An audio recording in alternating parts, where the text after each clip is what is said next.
Stress manage பண்ணி நம்ம இம்யூனிட்டியை boost பண்ணிக்கலாம். ஸ்ட்ரெஸ்ஸுங்கிறது உலகத்தில் எல்லாத்துக்குமே ஸ்ட்ரெஸ் இருக்குது. பட் ஆனால் அதை எப்படி ஹேண்டில் பண்ணுறோன்றது தான் ஒரு மனிதருக்கும் டிஃப்ரென்ஸ் இருக்குது. நம்ம ஸ்ட்ரெஸ்ஸு அப்படியே வச்சுட்டே இருக்கிறதுனால க்ரானிக் ஸ்ட்ரெஸ் ஆகட்டும், அக்யூட் ஸ்ட்ரெஸ் ஆகட்டும், நம்மளுடைய இன்ஃப்ளமேட்டரி ரெஸ்பான்ஸ், நம்மளுடைய இம்யூன் சிஸ்டம் அப்படியே டவுன் பண்ணுது. அதனால் அன்னெசரியாக நமக்கு இல்லாத வியாதிகள் எல்லாம் நமக்கு சேருது. நம்ம ஸ்ட்ரெஸ் மேனேஜ் பண்ணியே ஆகணும். அதுக்கு தான் நம்ம சில டெய்லி ப்ராக்டிசஸ் பண்ணுறோம்.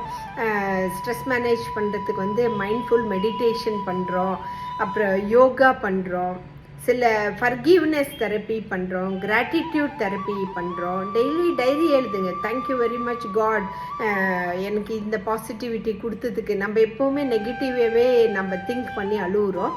பாசிட்டிவ் பண்ணுங்கள், ஃபர்கிவ் பண்ணிவிடுங்க. யார் என்ன செஞ்சாலும் அவங்கள ஃபர்கிவ் பண்ணிவிடுங்க.